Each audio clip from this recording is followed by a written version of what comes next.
Hey guys, hope you're having a great day. I know many of you mentioned burnout as a concerning topic. I know the statistics are, getting really high for the number of physicians that are experiencing it. So we're going to be covering it today and the next few shows. We also, if you haven't checked it out, we also covered it last week.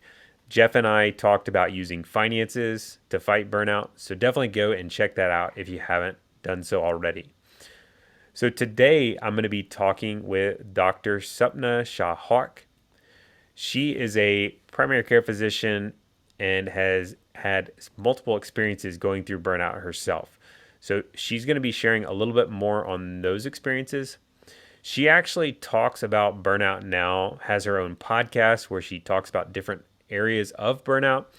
And so some of those experiences, plus the experience of one of her good friends committing suicide, prompted her to start talking more about it and sharing some of these things really we all need to be talking about in her podcast and in her work speaking. So we're going to be talking through some of those things she's learned and some of the steps you can take to start to ultimately like move away from this thing. Like nobody wants to be burned out. So we all want to know like how do we avoid that happening? How do we spot it when it's creeping up into our lives? What are some things we can do, some actionable steps we can take to move away from that? So that's what we're going to talk about today. We had a great conversation. I know you'll enjoy it. So without further ado, let's jump into today's show. Hello, Sapna. Welcome to the podcast. Thank you very much. I'm really honored to be on. Yeah, so we are going to be talking a little bit about your experiences with burnout and some of the things that you're doing to kind of help educate and help other physicians. When we were exchanging emails, I believe I said this, I definitely thought this, but I'm very impressed with the work you're doing.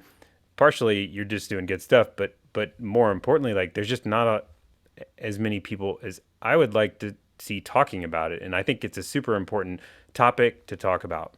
Burnout, and the stats are through the roof high for physicians, and they've been going up, and you know it's not headed the right direction, at least at this moment in time. So we're going to be talking about all that sort of stuff, and some of the things you're working on. And I think it'll be great for you guys listening, whether or not you're struggling with burnout. This is just important stuff you need to know. But before we jump into all that, can you give us a little bit about you and kind of where you're at in life, and maybe just a little bit of a background on you?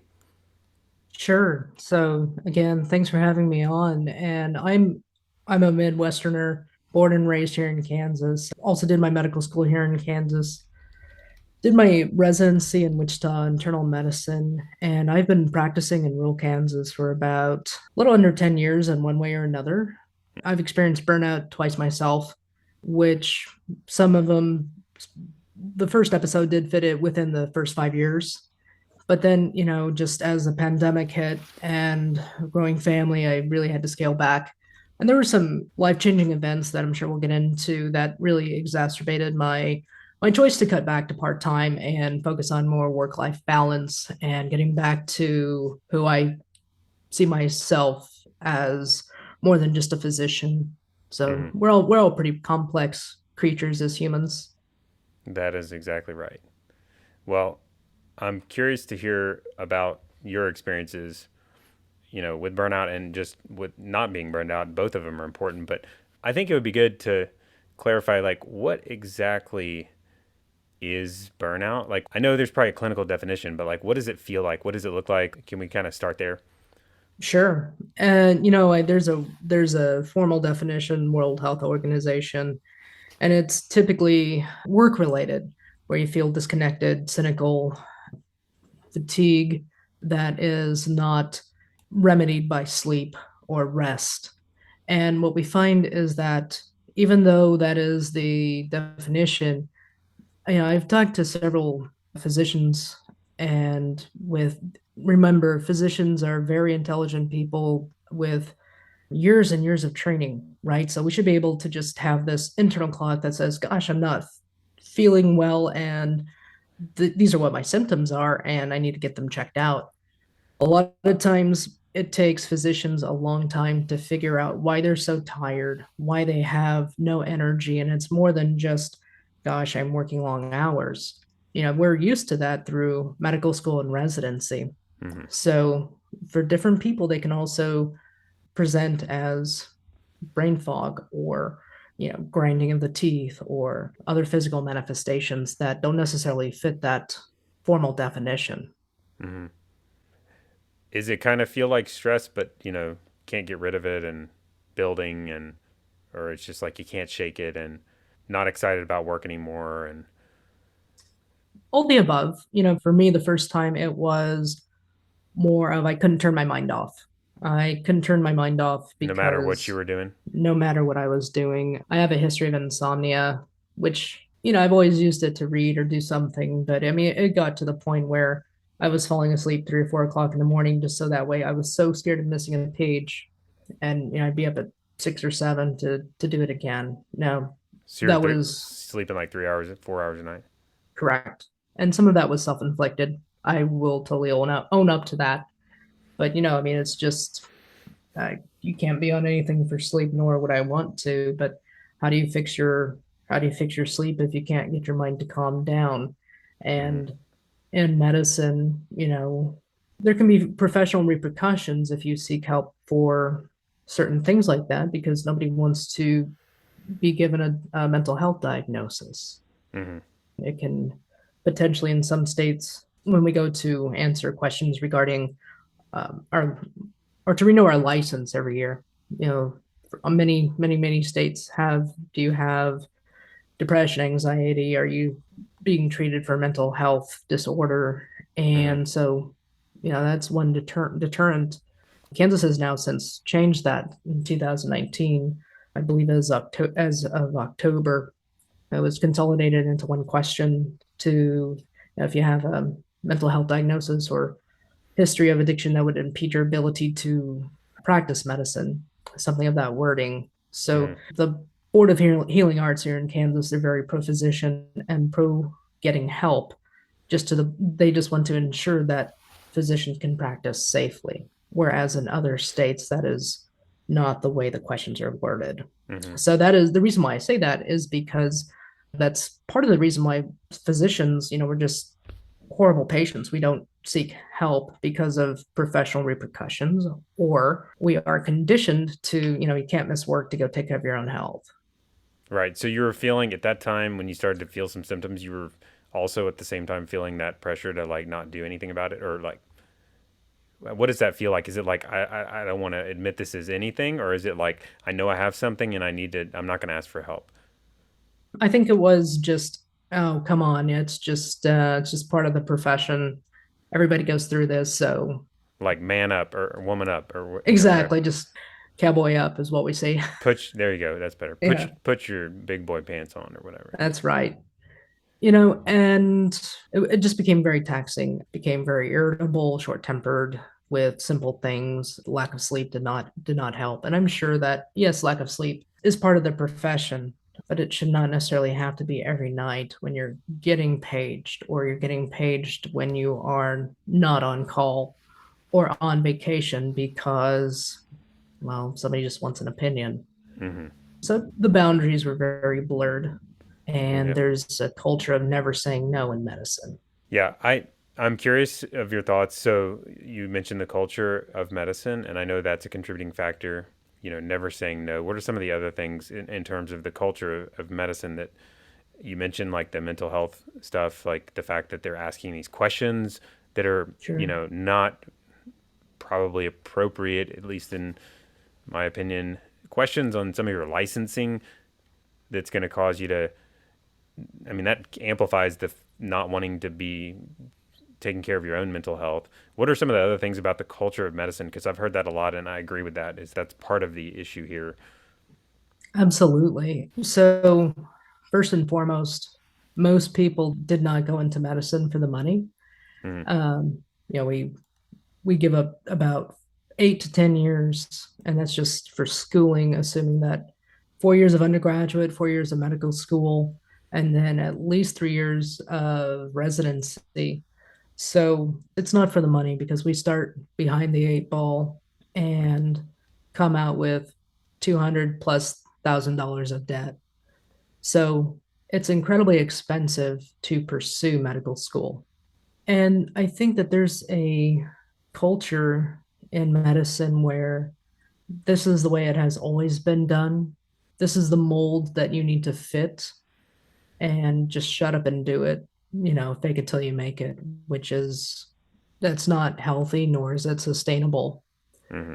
Um, no, Yeah. I'm all for professionalism, but you can also maintain your individuality while being professional. Right. And it seems like that's not necessarily, at least when I trained, I had great support, but I can also tell you that you have to fit a certain mold. You have to be perfect all the time. And while I agree about giving 100% for patient care, because patient safety and good outcomes, that's what we all want.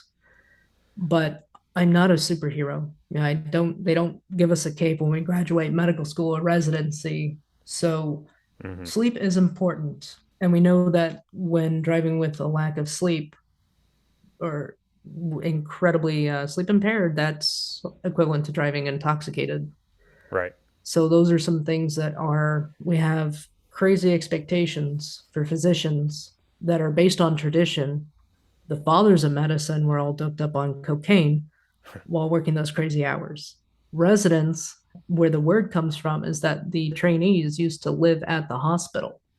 And that Literally. is literally, Yeah. right? So I think some of the expectations currently are antiquated. Yeah. My buddy that I run with every morning, he was actually on the podcast a long time ago. He's a doctorate of parenting and child development. Like he's a professor.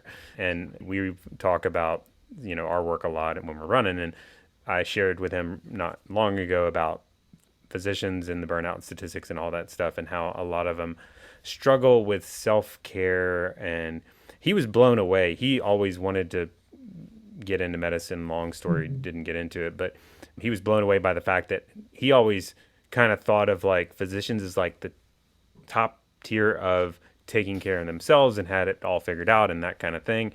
And maybe on their Facebook profiles they look like that. I don't know, but it seems like self care is a big deal, and being patients come first, and sometimes to the you end up being second, and I think that's a problem in itself. It is. It is. And, that's not one thing I want to clarify is that is not the patient's expectations, Yeah. right? That's not the patient's expectations. I have fantastic patients that do realize my humanity, and I'm appreciative of that.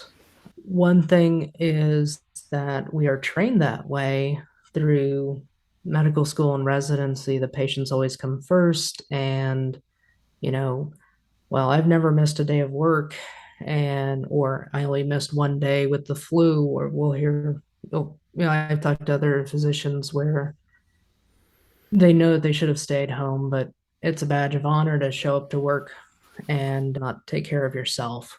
So it is the culture. And, Hmm. self care is not selfish if that is the way you replenish your cup, right? Because we can't be running on fumes. We know that when physicians are burned out, there are more medical errors made. It costs the system more money, and there are worse outcomes because of all that. So, in the end, it really does matter financially and for patient safety, plus for the safety of the physician. Yep. 300 to 400 physicians a year here in the United States take their own life. Yep. They die by suicide. And Uh, how many people wreck their cars on the way home from work after stupid long shifts? And maybe who knows what those statistics are? I'm sure that's hard to figure out. right. And then family issues that it causes, like when you come home and your like spouse is like, "Where have you been?" Mm-hmm. There's a lot of problems that can come from all of that. But I think it's imbalance. Part of it is just you have to have balance. It's impossible to be perfectly balanced, but having Correct. zero balance, like all in on 100% on work, professional, Right. even if you absolutely love it. That's the problem is like people love it going in, a lot of people we work with, but it almost like ruins their passion or at least hurts it because they're so all in on it. Anything you go all in on like that, you're going to suffer from when you don't have balance. 100% on point. So like you're motivated to talk about this, and I referenced that earlier. Like I'm blown away in these statistics. What is it like? Over 60% are saying they're burned out in medicine, right? Mhm. That's like the latest with the pandemic, post pandemic. But like, there's still not a ton of people talking about it. And I thought, I would think on the surface, like, there's a ton of people, like 60% of physicians are burned out. I would think there'd be tons of people talking about it. And there is more and more people talking about it. But how come Mhm. nobody's talking about it? And what motivated you to start talking about it? I think that people are starting to wake up, and you have some other um, physicians that may have transitioned previously into like physician coaching, or they're still practicing. And so I think we're seeing more and more physicians waking up, healthcare professionals waking up. Mm-hmm. But for me personally, I've experienced burnout twice. And, each time I did try to address it as soon as I recognized it. Of course, it takes a while to recognize it. Once you experience it, you're kind of on the lookout. At least I've been on the lookout for it. So I'm kind of always aware of it. Hey, I need to scale back, or I need to just not, I need to take some days off and not do absolutely nothing. That's also productive if it is recharging. But the biggest thing that really pushed me forward was in 2019. My best friend from medical school and residency, also a physician in my hometown, died by suicide. And when you get that call, I got a call from her spouse while I was at work, and that's how I found out. When you receive that type of news, I think it changes you. It makes you think, what in the world am I doing? Not that I want to leave medicine. I did not want to necessarily leave medicine, even though at that time I was grieving enough where I probably could have walked off. I had to really stop and process what was going on and say, what do I want out of life? Am I okay with working 5, 6, 7 days a week? And the answer was no. Mm-hmm. So I had to spend time processing grieving and then figuring out, what do I want from life? What does that look like? And was medicine going to be a part of it? And ultimately, yes, I did not want to leave medicine because I love internal medicine. I love my patients. I love what I do, but I had to find a better work-life balance in order to see myself doing exactly what I'm doing in, 20, 30 years. Mm-hmm. So for me, I chose to go part-time. I was able to I figured out what I needed or what I could give up in order to make that happen. Mm-hmm. So seeing your friend and that whole situation and your experience dealing with it, and then you're thinking, I need to help other people. Is that really the trigger? Like that, because the podcast is a helping thing. Like you're not, The talking about burnout is like a sharing thing, and open thing. And I mean, you could have just gone on your way and, you know, lesson learned, and you're working on balance, and life's better, and you've gotten through it. But like you're doing stuff now. Right. So I have the Worthy Physician podcast. I Mm-hmm. started that up in about April of 2021 during the pandemic. For me, as a way of grieving, and also, if it can help one person, another physician, or even a non-physician, saying, "Hey, you know what? This is important. This is life we're talking about. We're talking about human beings. We're talking Yeah. about head, shoulders, knees, and toes." And just because people don't talk about it, just because physicians do not talk about it, it's because we're conditioned not to. If you ask for help, that means you're weak. That has been part of the culture. That is not the way it is everywhere. So I want to help to normalize the topic of mental health, of the topic of being human, dissatisfaction among physicians, about burnout, moral injury, or just being fed up with just the unrealistic expectations that are placed on us. So that is the reason why I started the podcast, and I've learned quite a bit from it too. So I also appreciate, making the connections with others, learning and even trying to implement a lot of that into my life. So I also learned from it, which is fantastic. Yeah, that's been my experience as well. It's great to interact with people, and different experts and that kind of thing. Exactly. So going back to your friend, I'm curious. So was she struggling with burnout herself? Was it kind of a surprise thing? Like, I don't want to. If you're not comfortable going into the details of that, I'm just curious. Like, was there anything tied into what we're talking about that you learned from her situation before the fact or after the fact? How did that play out? The Dr. Baker's suicide was a complete unexpected. She was always, I mean, she made rounding at 3 a.m. in the ICU look fabulous. Mm-hmm. She could be incredibly tired, but she was always very well put together, very positive. I don't think anybody would say a bad word about her, and her patients absolutely loved her. She did not want to seek professional help because of professional repercussions. Mm-hmm. And so she did not seek uh, the correct avenues, or had underreported symptoms of depression. Mm-hmm. And her suicide was a tragic loss for many, for the medical community, as well as her family and friends. Yeah. Um, but the fact that a physician was worried about professional repercussions before, and that's the reason why an individual did not want to seek the help that she knew she needed.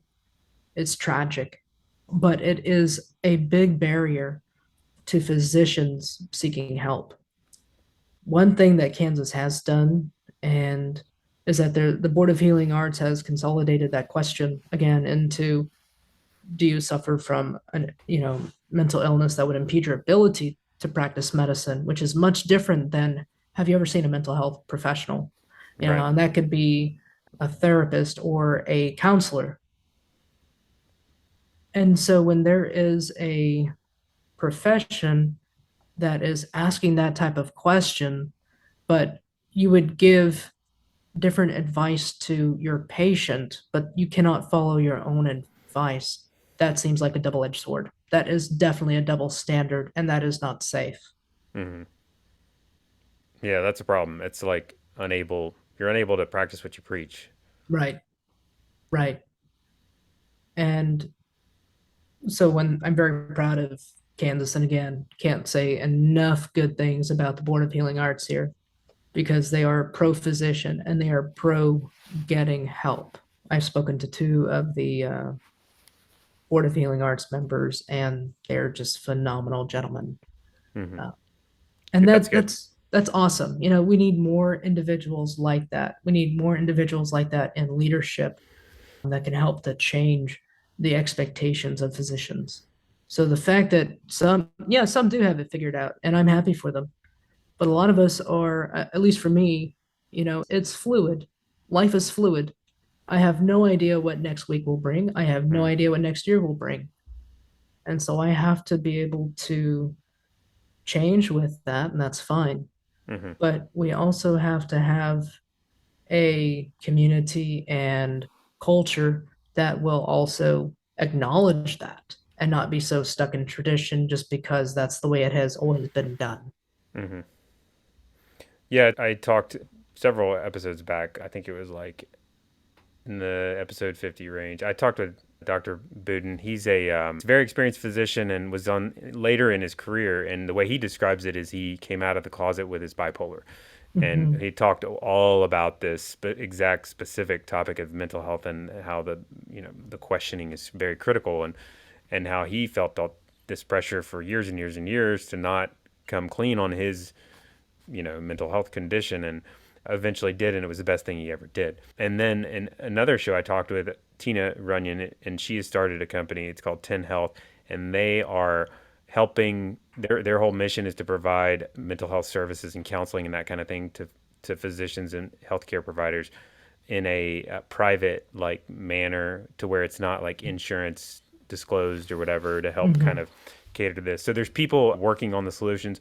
I think the states have to, change some of their questioning too. I keep hearing that over and over again. Yes. But these are, people are working on these solutions. And that's great to see. But I want to shift to, if I'm, just a physician myself, like what kind Hmm. of trigger I should be looking for. Like maybe I should be asking for help, or maybe this is something I should look out for that's happening in my life. And I know you've mentioned a few already, but what are some thoughts on that? Sure. So, one thing I would say is that really check in with yourself and even have somebody that you trust, whether that be your spouse, best friend, a coworker, or something, where you're checking in pretty regularly every 3 months or even more frequently to see, hey, do I feel fulfilled in life? And not just my work, but my personal life, my life outside of medicine, making sure that all those boxes, the play box, the spiritual box, the work box, the family box, are all checked, and if one is being neglected, definitely start to try to cultivate that. Yeah, like, and that requires having relationships, which is kind of, to me, one of the boxes is relationships. So Yes. you have to have relationships to do what you're saying. Like, you have to have someone to be able to talk to. Some people Mhm. don't even have anyone to, a lot of people don't even have anyone to talk to, Mhm. which is a challenging spot to be in because you feel alone. But in that situation, I think the first step is you got to proactively, you know find people that you can relate to, and have that conversation with. But being able to have that conversation with someone, that's the guy I run with, like I was talking about earlier. Like, I have Mhm. that guy, buddy Right. of mine, Right. and my wife, but different circumstances. You want to, like, professionally, I talk to him about that stuff. And so Mhm. it's amazing to have a person that you can say anything in the world to, Yes. and that they're not going to judge you, and that they're going to, like, allow you to be vulnerable and that sort of thing. It's amazing to have that kind of person. And once you do, that's, you can just, you want to check in, and check in with them as much as you can, because they're going to be kind of that, mirror, because it's very difficult to self-diagnose, right? Oh yeah, for sure. And once you've established that relationship, if they say, hey, you seem kind of off, well, in what way? Take that inventory and really see, okay, oh gosh, I'm getting irritable. Why? Why Hmm. am I irritable? Being able to, I think, and this is something we are horrible at sometimes in medicine, is really looking at our emotions. And it seems very foo-foo, but I think it's very important to Yeah. say, okay, what are my emotions here? Why am I irritable? Oh, because I'm angry, or I'm angry because I've told 5 patients this week that they have cancer, or I have been getting little sleep, or I feel overwhelmed because of these projects. So it's Hmm. important to label those things. And then once you label those things, I would say prioritize and delegate as much as you can. And at the end of the day, if you don't recognize yourself, or if you find that you're not satisfied where you are in life, change your narrative. Hmm. Really sit down and look at what you need to be able to achieve that satisfaction. And for each person, it's going to be different. For me, it was more time to look at things outside of medicine, such as the podcast, such as Hmm. speaking, such as getting outside and not being under fluorescent lights. That's what I needed. So each person, it's going to be different. Hmm. For those that do not have, for physicians in particular, if you do not have somebody to that you feel that you can talk to, there are resources online where these are volunteers. Hmm. And one is physician coach support. They are available. It's not 24/7, but it is 7 days a week via Zoom. These are physicians that are volunteering, and from one physician to another, it is important to have that connection. Sometimes when you're speaking to somebody that is not a physician or non-medical, some things get lost in translation. So Hmm. sometimes it's nice to speak to a peer. Another one is Physicians Anonymous, that has been started by a physician in the UK, and that is via Zoom as well. I think those meetings are on Tuesday night, again via Zoom. Hmm. So there are ways to connect Hmm. and to maybe hash out some of these things. Yeah, I'll link to those in Yes, the show notes. But yeah, resources are good. You mentioned prioritizing and delegating. What I'm curious what exactly you mean by that. sure. So for me, prioritizing, I prioritize, okay, when I'm at work, I concentrate on work. But when Uh-huh. I'm at home, Works off. work is off. I hang the doctor hat up How when do you I do that? a lot of compartmentalizing, and it's never 100%. Yeah. I do stay up thinking about my patients. I do stay up worried about my patients. So, that patients that we really care about our patients as physicians. And yes, they keep me up at night at times. So it's not always 100%, but I do the best I can. And I do outpatient only. So I gave up hospital work a couple of years back. And for me, it's worked out well. But I'm pageable at in the after hours and on the weekends. We have a call group as well, so there's that barrier as well to I'm not being on call every weekend. We have, I think, about six physicians more or less that are in the call group, so it's nice to be Hmm. able to rotate. Yeah. And delegating. Delegating, you know what? My house is not going to be. I mean, it's clean, but you know what? I have small kids. They live here. It looks like they live here. So yes, there are toys. There's crayon on the wall. I have and just started to embrace their creativity, and for me, that's okay, and we're pretty open. I'm pretty open with anybody. Okay, yeah, I have kids, and they looks like they live here, so if that's not okay with you, we can meet elsewhere, right, for coffee or what have you. But also, if mowing the lawn, it needs to get done. However, if that is another to do thing, if it is in your budget, have somebody else cut your lawn, have somebody else do your grocery shopping and deliver groceries to your house. Yeah. We can utilize technology with for that. Right. There are also other wanting to eat healthy is also self-care. And for those weeks that get crazy, yeah, I'll do freshly or fit and lean. So those are nice things to have that are ready and little middle of the road, but Hmm. you don't have to spend a lot of. So that's just the way that Yeah. I delegate. I Um, gotcha. Yeah, those are good. I think developing the habit of like comparing things. mhm. So that's the prioritizing part. So, for example, if you're busy, everybody's busy now, right? So, Right. like, everybody's busy. So, let's just acknowledge all of us listening have all of our schedule committed to. We're all busy. And so, one commitment is taking away from another opportunity. So, if you're going to mow the grass, that's time you're not able to spend with your kids, for Correct. example. So if you don't feel like you're filling the bucket with your kids, like do not mow the grass. Like there's plenty of people that want to work and need the income that will go and mow your grass and do a better job than you will that you can pay and they're happy and you're happy and you get to spend time with your kids. There's Exactly. there's all kinds of things like that in our everybody's lives, and physicians are in such a good position because you have the income, which is Mhm. great because it gives you the ability to be able to do those kinds of things. So outsourcing, prioritizing and outsourcing, I like that, Mhm. way of wording it, but it's you can look at those things that you consider like not. So for me, like mowing my grass is way lower than spending time with my kids.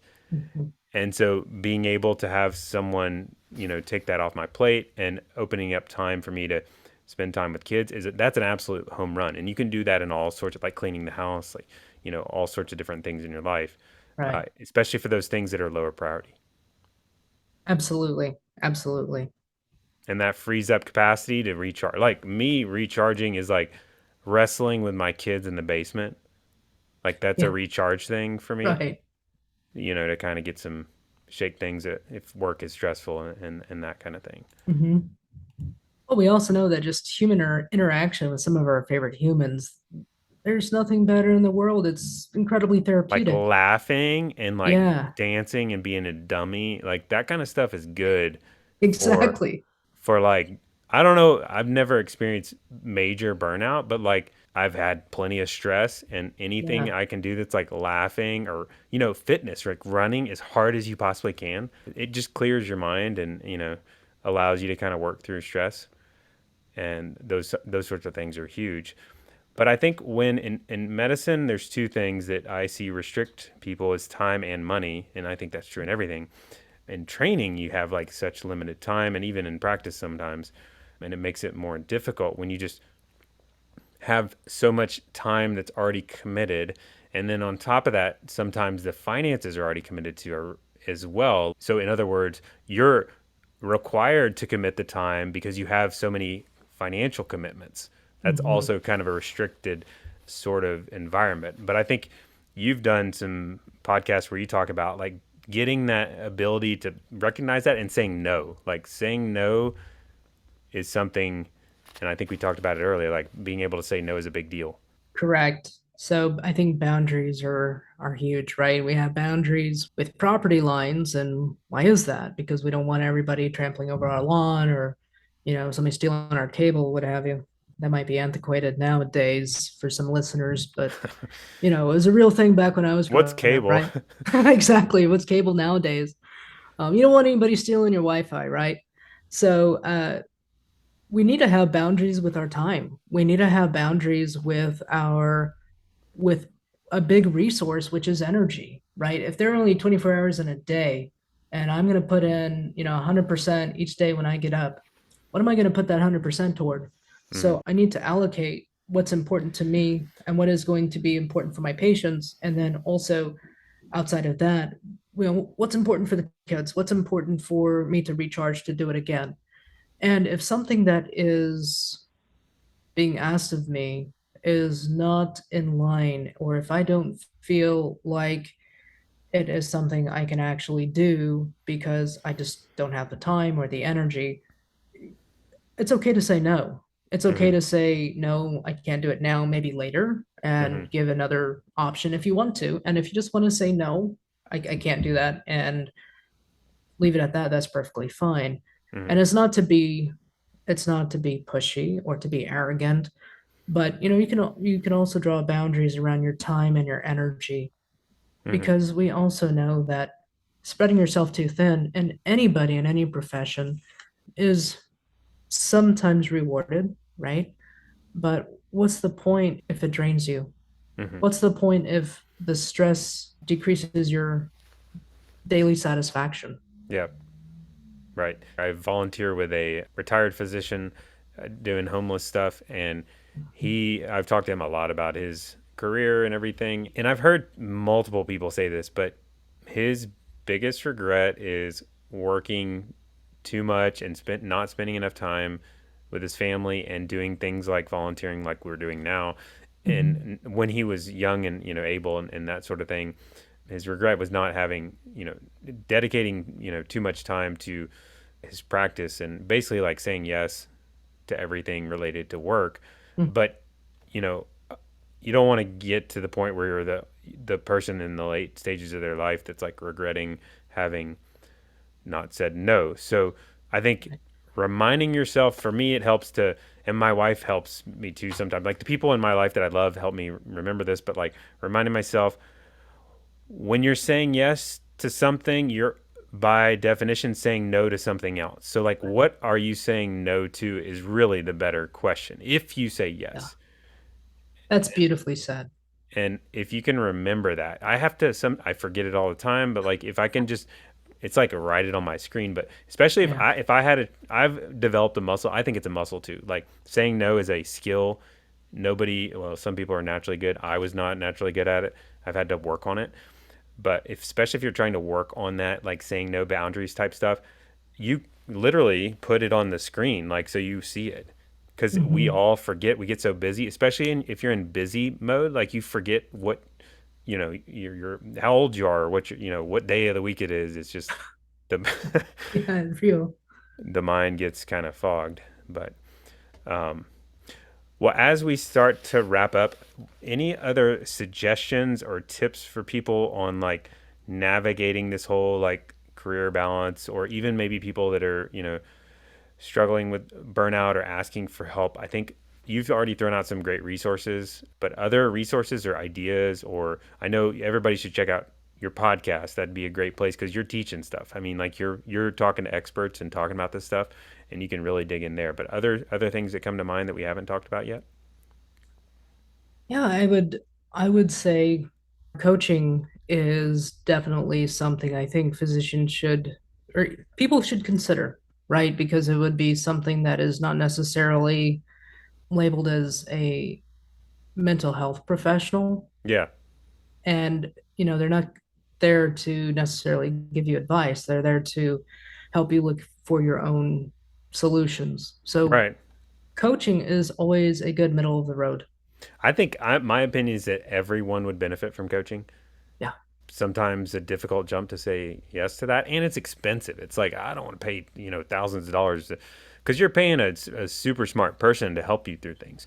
But if right. you've ever, I've worked with multiple coaches, and basically what they're doing is like helping you to identify yourself, like what are those most important things or priorities, like we were Mhm. talking about earlier. They're going to help you like identify the priorities, like where you want to go, what's most important, and then look at your life and say, where am I out of line here? Like, what am I doing? And they're going to become like that mirror that's going to say, because they're not, like you were saying, they're not like pushing you anywhere. They're just helping you to self direct in that, ideally, that direction of like what's most important. And everybody wants to do that. That's the thing. Everybody wants to move towards like an ideal life. And I think that's a Mhm. great suggestion. But it seems like it's been, now there are a lot more I see like physician coaches, like physicians Yes. coaching physicians, and that's really good to see, as an expanding thing. But I think, like I said, everybody in my profession, like it's been a thing, like it's kind of a thing that people have coaches. But Hmm. for the longest time, it didn't seem like there was many physician coaches. Yeah, I think it's starting to pick up more and more. I see a lot more enthusiasm, maybe because for that, again, physicians, we are really taught to educate our patients. We're taught to help with lead them down a certain road with motivational interviewing. Hmm. We're taught how to communicate with patients, and so we learn a lot of these skills in medical school, which are I think are very parallel with what coaches do. And so I can see why more and more physicians are having that as an interest. Hmm. I would definitely say, you know what, I understand 100%. I do understand the professional how scared you can be as a physician or another professional in to seek mental health, but you are definitely worth it. And get involved with American College of Physicians is for internists. Get involved in your professional groups. Get involved and really try to legislate to the Board of Healing Arts or to the bodies that make up those questions because they do need to be changed. So Hmm. start somewhere with trying to advocate for that change. But before you do that, if you're feeling like you need help, seek help because you are definitely worth it. You can be replaced at work. I've seen it happen at the drop of a hat, but you cannot be replaced at home. Hmm. Yeah, do it for your family. Seek help. It's okay to ask for help. Everybody needs Yes. help. That's the thing. Everybody needs help. All of us also. So I said we all need a coach. Would all benefit from a coach. I also think everyone would benefit from meeting and work and talking with a therapist. Like Amen. Yes. we all need, like we all got all this baggage, especially. So I go see a therapist. I'm like, I don't want to talk about my childhood. They're like, within a few minutes we're somehow talking about childhood, and I'm like crying. I mean, that's how you work through those things. And it's it's you feel better at the end, but it is intimidating sometimes for us perfectionist type A types, to seek help. But it is, everybody needs help. Yes. And to be honest with you, I since my friend's suicide, I've been in therapy. Mm. And it is because it was a huge loss. Suicide. leaves a lot of unanswered questions. Yep. And I'm not going to sit here and judge somebody for doing that because that person must have been in a lot of pain to do that. Yep. And that's sad because we lose so many beautiful people every year to suicide, whether physician or non physician. Mm-hmm. It is just too common.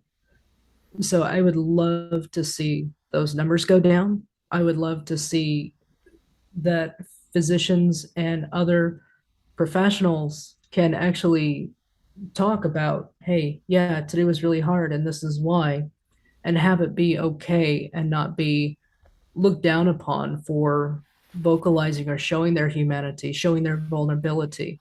Mm-hmm. Yeah. Well, keep up the good work you're doing. I know that's helping, move the needle. It's a big needle to move. Like I know the Yeah, profession is well entrenched, and a lot of people like to do it just because of the way that's the way it's always been done. I'm sure you've right, heard that a million times, but right, like what you're doing is making a difference, and I'm glad to see it, and I've enjoyed talking through this. It's been very helpful. So thank you for coming on, and I definitely appreciate this. We'll have to sure, continue on the discussion. There's a lot of different directions you can take this stuff, but sure. um, Anytime I would love to. And thank you so much for having me. I really enjoyed it. yeah, thank you.